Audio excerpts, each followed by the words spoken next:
안녕하십니까, 김준영입니다. 이렇게 좋게 소개해 주셔서 너무 감사하고요. 사실 제가 바빴다기보다는 한 번도 저를 초청 안 하셨기 때문에 제가 못 왔던 것 같고요. 책까지 소개해 주셔서 너무 감사합니다. 피스 모모라는 말이 쏙쏙 들어와서 이름 네이밍을 너무 잘했다는 생각이 들고요. 또 굉장히 중요한 시기에 비록 랜선으로 만나지만 여러분들 만나게 되고 제가 가진 견해를 나눌 수 있게 되어서 너무 감사합니다. 오늘 이 자리에 있기까지 애써주신 분들 감사드리고 특히 우리 같이 패널로 두 분과 함께 해서 영광입니다. 저는 원래 국제정치학자입니다. 그래서 23년간 대학에 있었고요. 한 2년간 소위 말하는 어공이었습니다. 어쩌다 공무원인데요. 그 국립외교원장은 사실 연구하고 가르친다는 의미에서 사실 학교와 별로 다르지 않다는 느낌을 가졌습니다. 저는 전체적인 국제정치가 어떤 틀로 어떻게 변하느냐에 대한 얘기를 주로 드리고자 합니다. 제가 판단하는 지금의 시대는 정말 격변의 한가운데 저희들이 놓여 있다고 생각을 합니다. 특히 여전히 기회는 남아있고 개선이나 평화의 기회는 남아있지만 실제로 점점 우리가 사는 삶이 우리가 원하는 방향하고는 상당히 달라지고 있다는 데 상당히 걱정을 하고 있습니다. 먼저 말씀드릴 부분은 지난 30년간 우리는 기간을 세계화의 시대라고 그러기도 하고요.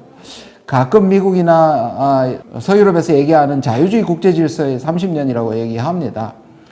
소련이 붕괴한 이후에 이 자유주의 국제질서는 많은 흠에도 불구하고 사실 약점은 많지만 그럼에도 불구하고 그래도 전쟁을 억제하고 국제협력을 위해서 노력하고 유엔은 저개발국을 도우면서 나름대로 지구촌을 보다 평화롭고 나은 곳으로 마련하려는 노력들을 기울여 왔습니다. 근데 그게 딱 30년인데요. 원 제너레이션입니다. 근데 저는 우크라이나 전쟁으로 말미암아 탈냉전 시대는 끝났다. 우리가 말하는 세계화 시대는 끝났다. 물론 이 말이 요즘 얘기되는 것은 신냉전으로 갔다. 여기에는 저는 동의하지 않습니다. 그러나 탈냉전은 끝났다. 그러면 우리가 신냉전으로 가느냐 아니면 다시 평화로운 국제사회를 다시 회복시키느냐. 여전히 기회는 남았지만 전체적 추세는 신냉전으로 가고 있는 것은 분명해 보입니다. 세 가지 자유주의 국제질서를 유지하고 있는 세 가지 중요한 가치, 때로는 룰이라고 얘기하고 때로는 value라고 얘기하는데요. 그것은 세 가지입니다. 첫 번째는 민주주의입니다. 민주주의는 사실 자유주의 국제질서의 가장 중요한 원칙인데 참 이상한 현상이 좀 일어나고 있습니다. 뭐냐 하면 역사상 가장 많은 나라들이 자유로운 선거를 하긴 합니다. 그런데 선거에 당선된 국가들이나 또는 정치가들이 권위주의로 변하는 것 또한 엄청나게 많아지고 있습니다. 사실 러시아의 푸틴만 해도 자유로운 선거에서 당선이 됐는데 사실상 그가 러시아를 통치하는 것은 상당히 권위주의에 가깝죠. 근데 그가 혼자가 아니라 전 세계적으로 스트롱맨들이 세계 각지로 부상하는 것도 상당히 이것은 민주주의 자체를 흔드는 그러한 현상이라고 볼 수 있고요. 오죽하면 중국의 권위주의가 민주주의를 오히려 자기들의 체제보다 훨씬 더 나약하고 나쁘다고 얘기할 정도로 민주주의가 도전을 받고 있습니다. 두 번째는 시장자본주의인데요. 이것이 우리한테 상당한 번영을 갖다 주지만 두 가지 문제점을 가지고 있습니다. 2008년에 불거졌듯이 이것이 굉장히 투기적 경향을 보이고 있습니다. 그래서 열심히 일하는 근로소득보다는 물려받은 돈이나 자본소득이 훨씬 더 세계를 지배하고 있다는 점 하나 하고요. 두 번째는 결국 빈부격차입니다. 과거에는 이것이 제3세계의 문제였지만 지금은 전 지구의 어떤 국가도 빈부격차의 문제를 해소하거나 해결하는 국가가 없다는 문제입니다. 그 다음에 세 번째는 팍스 아메리카나입니다. 이것은 미국이 리더십을 발휘해서 팍스는 라틴어로 피스라는 뜻입니다. 국제정치에서도 아주 강력한 패권이 리더십을 발휘할 때는 전 세계가 안정화된다는 것인데 이것 역시 흔들리고 있습니다. 미국이 침체하고 중국이 부상하고 있기 때문입니다. 그래서 세 가지 민주주의가 훼손되고 극단적인 빈부격차가 생기고 중산층이 붕괴하고 그리고 지정학이 부활한다는 것이 탈냉전 30년을 흔들고 있는 기본적인 현상입니다. 이 중에 특히 국제정치적으로 미국과 중국의 패권 갈등입니다. 전 분야에서 벌어지고 있습니다. 군사 충돌의 위험은 남중국해라든지 대만에 벌어지고 있고요. 경제, 관세 전쟁은 이미 트럼프 때부터 시작이 되었습니다. 그 다음에 기술 경쟁이 치열하게 일어나고 있습니다. 4차 산업혁명과 5G, 6G에서 다음 세대의 패권을 차지하기 위한 미국과 중국의 혈투가 벌어지고 있습니다. 거기에다 아까 말씀드린 것처럼 체제 우위에 대해서 각축 중입니다. 미국은 여전히 서구적 자유민주주의를 주장하는 반면에 중국은 중국 특색 사회주의가 우위에 있다고 얘기를 합니다. 사실 미국과 러시아, 미국과 중국의 충돌은 이 가치와 체제의 충돌이기도 합니다. 아직까지는 많이 불거지지 않았지만 통화 문제 역시 앞으로의 이 달러 패권과 위완화의 충돌이 예상됩니다. 미국의 우방국과 미국의 동맹국이라고 얘기하는 국가들 다 모으면 한 60개국 정도가 됩니다. 조금 넘는데요. 미국 편이라고 할 수 있죠. 안보적으로 미국과 연결된 국가의 숫자입니다. 그런데 반면에 중국을 무역 1위로 하고 있는 국가가 110개국이 넘습니다. 더 특이한 것은 이들 국가가 분리가 되어 있지 않다는 뜻입니다. 교집합이 굉장히 큽니다. 한국도 그 중에서 가장 불균형적인데요. 경제는 무역을 30%의 중국에 의존한 반면에 군사 안보적으로는 미국과 가장 고도의 동맹을 하고 있습니다. 이 말은 전 세계가 미중 사이에 끼어 있다는 말도 되고요. 이것은 전 세계가 둘 중에 하나를 선택해야 된다는 매우 곤란한 상황으로 간다는 뜻도 되고요. 동시에 두 번째가 우리한테 대안이 되어야 되는데요. 이들 국가끼리 연대를 통해서 미중 충돌을 완화시키고 제3의 대안을 마련해야 된다는 그런 방법이 존재한다라는 두 가지 어떤 상반된 특징이 있습니다.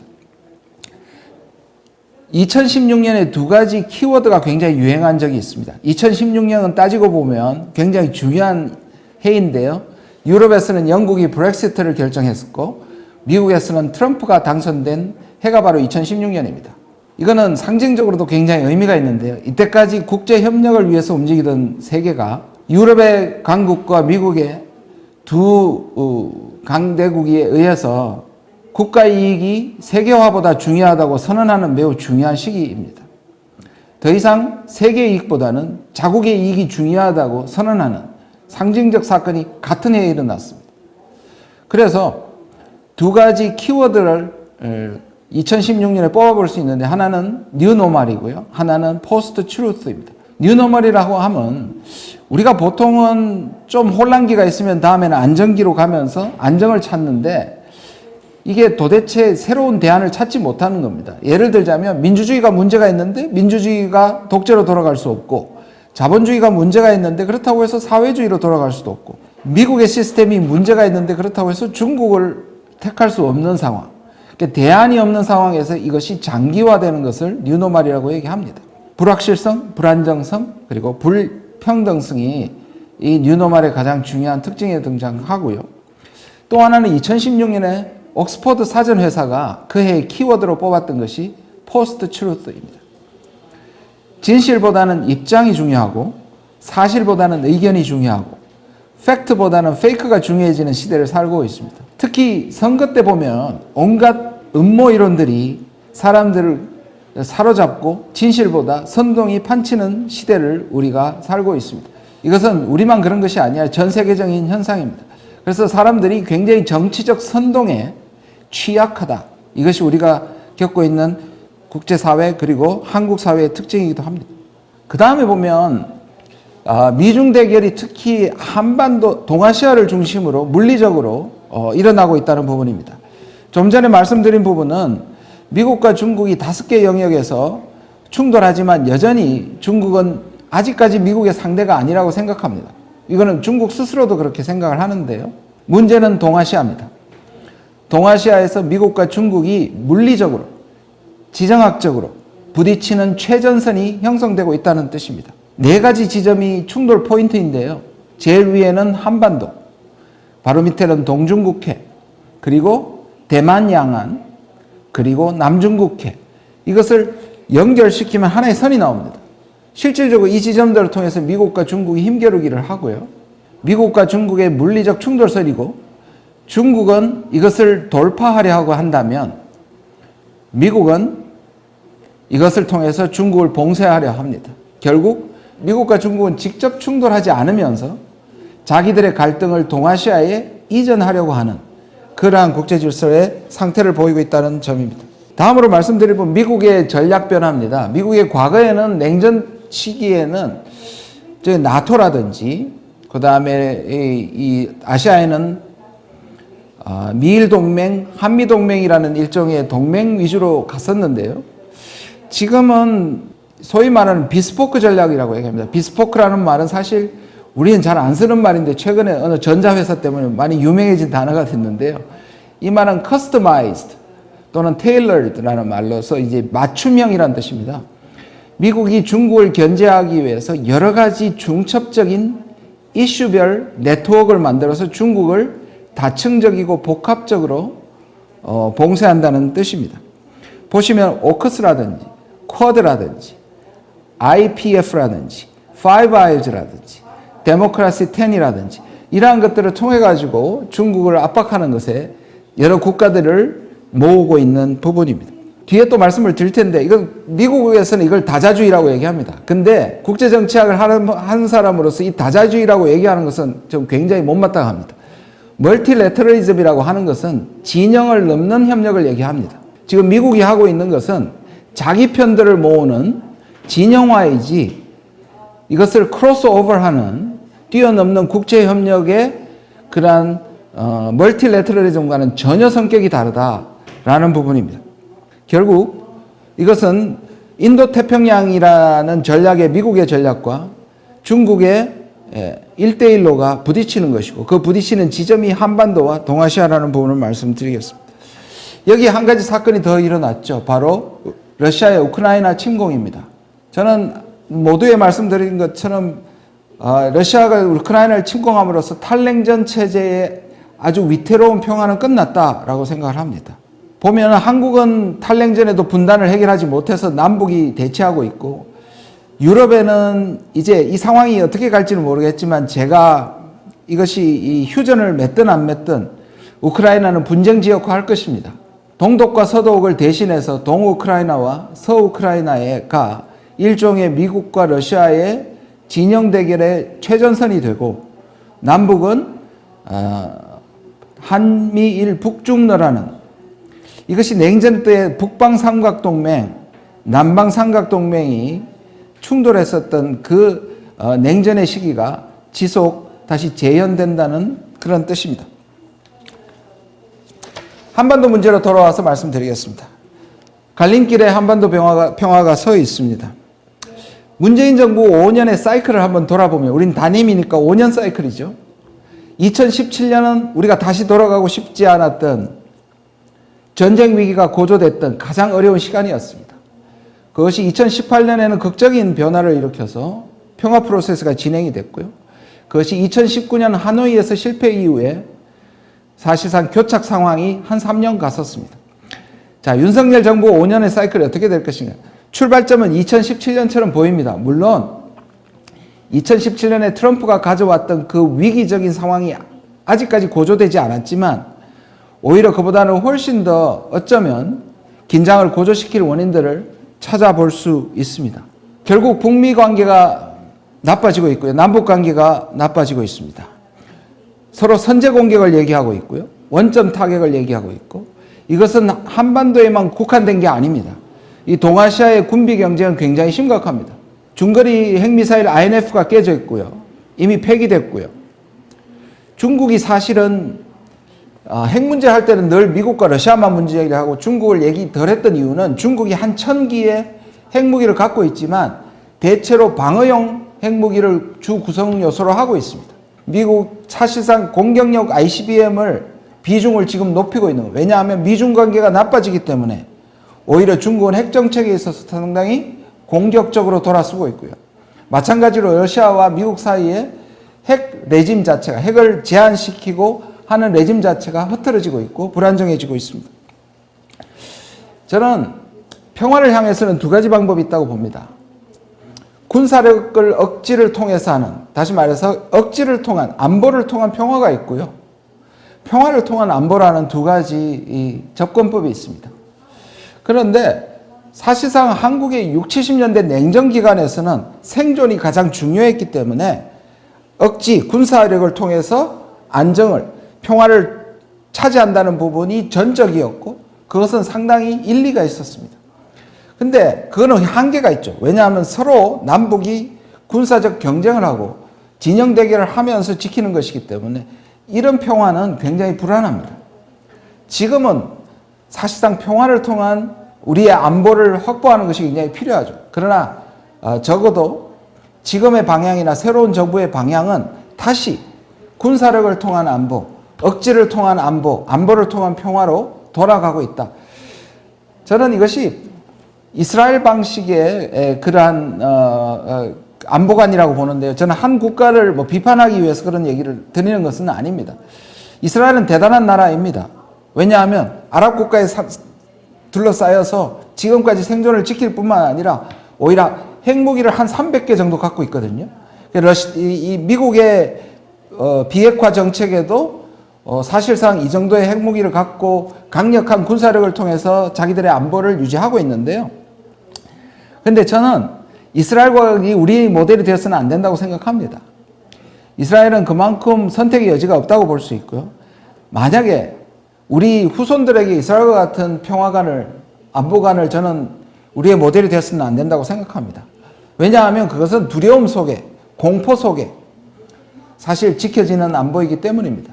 사실 그래서 지난 5년간 문재인 정부의 이러한 이 평화를 향한 이러한 안보는요, 평화를 통한 안보는 우리에게 사실 진보 정부도 상당히 부족했거든요. 오히려 더 확대되어야 함에도 불구하고 아까 말씀드린 것처럼 지금의 국제 정치는 지정학이 부활하고 새로운 정부는 다시 군사력을 통해서 강경 자세를 통해서 안보를 하자는 70년대의 안보관으로 돌아오고 있다는 부분입니다.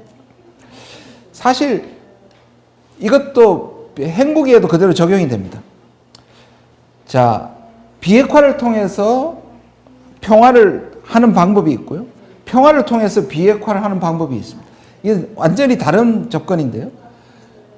지금 이 미국이나 한국에서 북한에게 요구하는 것은 비핵화를 해야지, 먼저 해야지 평화가 생긴다고 얘기합니다. 근데 북한의 방법은 뭐냐면 자기들의 지금 마지막 절대 무기인데 이걸 포기해 놓고 전적으로 모든 것을 미국한테 의지한다. 이것은 받아들일 수가 없겠죠. 그들이 요구하는 것은 뭐냐면 자기들이 핵무기를 포기할 수 있는 조건을 만들어 달라는 것입니다. 이 불신관계에서는 강자가 양보하지 않는 평화는 불가능합니다. 그래서 사실은 우리가 많이 가졌기 때문에 문재인 정부 때는 북한이 핵을 포기할 수 있도록 유도하기 위해서 평화적인 분위기를 만들었던 것인데 이제는 다시 비핵화가 평화의 모든 것인 것처럼 지금 접근하고 있는 부분인 겁니다. 제가 몇 가지, 한 서너 가지 마지막으로 정리하면서 마치고자 합니다. 첫 번째는 탈냉전 시대는 끝났고 신냉전으로 가속화되고 있다. 그러나 저는 신냉전을 기정사실화하는 것은 위험하다고 생각합니다. 저는 아직까지도 신냉전이 아니라고 생각하고 있고요. 우리가 신냉전을 그대로 받아들이면 어느 한쪽을 선택해야 되기 때문에 이것은 우리에게 사실 손해가 되는, 우리에게 결코 좋은 프레임워크가 아니라고 생각합니다. 사실 그런데 지금의 정부나 그런 분위기로 가고 있습니다. 군비 경쟁이라든지 과잉 방어라든지 나라 전체가 병영화되고 있다는 느낌을 받습니다. 물론 안보를 확실히 하고 국방을 안전히 한다는 것은 이론의 여지가 없습니다. 그런데 지금 벌어지는 것들은 사실상 위기를 과장하면서 사실 불필요한 과잉 방어와 불필요한 군비 경쟁이라는 부분이 안타깝다는 부분을 말씀드리고 싶습니다. 두 번째는 아까 말씀드린 것처럼 지금 이 미국이 하고 있는 것은 결코 다자주의가 아닙니다. 진영화입니다. 사실 트럼프 때 스티브 비건 국무부 외교부 장관이 말실수 또는 의도를 드러낸 적이 있습니다. 그게 뭐냐 하면 아시아의 나토화를 얘기한 적이 있습니다. 그래서 한국에서의 유엔사를 마치 나토화의 중심으로 삼으려는 그러한 의심을 받기도 했었습니다. 바이든 정부는 조금 방향이 바뀌는 것 같습니다. 한미를 묶으려고 하고 있고요. 지금 첫 번째 이 윤석열 대통령의 방문이 바로 나토 참가입니다. 그렇게 보면 한국과 나토를 연결시킨다. 과거에는 아시아의 나토화 시키던 것을 한국과 나토를 연결시킨다. 왜냐하면 러시아가 우크라이나를 침공하는 덕분에 미국은 유럽을 결집시킬 수 있었고 아시아의 중요한 한국, 뉴질랜드, 호주, 일본을 나토와 연결시키고요. 또 지난 5월에 우리는 이미 아시아의 국가 중에 유일하게 유럽 나토와 사이버 협력을 체결하고 있습니다. 이런 군사화가 연결된다는 것 역시 우리에게는 매우 부담스럽고 좋지 않은 징조입니다. 우리에게 필요한 진짜 다자주의는 연대입니다. 그런 의미에서 유럽군, 제가 책에서도 주장하고 있는 바는 뭐냐면 이런 방식의 진영으로서의 군사로서의 연결이 아니라 우리와 유럽이 연결돼서 미국과 중국의 패권 대결을 완충하고 미국과 중국이 사실상 자기들의 대결에 골몰할 때 지금 잊혀지고 있는 것이 바로 국제협력이거든요. 우리가 어느 순간부터 UN이란 말이 거의 들리지 않습니다. WHO는 조롱의 대상이 되고 있습니다. 이건 뭘 의미하느냐? 미국과 중국이 대결이 심화되고 미러 대결이 심화되면 죽는 것은 제3세계와 그 다음에 국제협력이 사라지는 겁니다. 오히려 우리와 유럽이라든지 아세안이라는 이런 국가들이 오히려 빈 곳에 리더십을 채워줄 수 있는 일종의 연대가 필요하다는 것이 제 생각입니다. 마지막으로 한반도는 결국 탈냉전의 분단 지수를 극복하지 못한 상태에서 다시 미국과 미중 대결의 최전선이 되고 있습니다. 한반도의 평화 공존은 우리 민족에게 꼭 필요한 것뿐만 아니라 전 세계의 새로운 냉전 질서를 막는 최전선이 되기도 합니다. 저는 한국이 달라진 것은 과거의 한국이 아니기 때문에 충분히 가능하다고 봅니다. 물론 한국이 아무리 발전했다고 하더라도 미중을 통제할 수 있는 힘은 없습니다. 그럼에도 불구하고 우리가 미중의 대결의 최전선이 되지 않기 위해서는 적어도 남북이 평화 공존을 이루어야 합니다. 통일은 멀더라도 저는 평화 공존이 우리의 살 길이라고 생각하고요. 아까 말씀드린 것처럼 우리와 평화 세력과의 연대, 그것이 독일이 되든 프랑스가 되든 아세안이 되든 그러한 것들을 적극적으로 추진하는 것이 우리 민족의 미래뿐만 아니라 세계 미래에서도 꼭 필요하다. 이런 말을 듣습니다. 한국의 한류가 전 세계에 영향을 끼치고 한국 사람들 참 좋아합니다. 특히 아프리카, 아시아, 남미 사람들이 한국 사람들을 굉장히 좋아하는데요. 특이한 말을 듣습니다. 미국이나 중국이나 일본이 자기들을 도울 때는 뭔가 위협적인 것, 뭔가 배후의 어떤 의도에 대한 의심이 드는데 한국이 돕는 것은 굉장히 부담이 없다. 어떻게 들으면 호구란 말이 들릴 수도 있는데 저는 그렇게 생각하지 않습니다. 이것은 굉장한 자산입니다. 한국이 평화의 부재의 땅에서 평화를 얘기하고 있기 때문에 한국의 평화를 향한 외침이 호소력이 있고 진정성이 있다고 생각을 합니다. 한국은 식민지 국가에서 선진국으로 옮겨갔고 한국이 평화 부재의 땅에서 평화로 옮겨갔기 때문에 오히려 이런 면에서 세계의 평화의 담론을 우리가 이런 생각을 공유하는 국가들과 추진해야 된다. 그런 결론으로 제 발제를 마치도록 하겠습니다. 경청해 주셔서 감사합니다.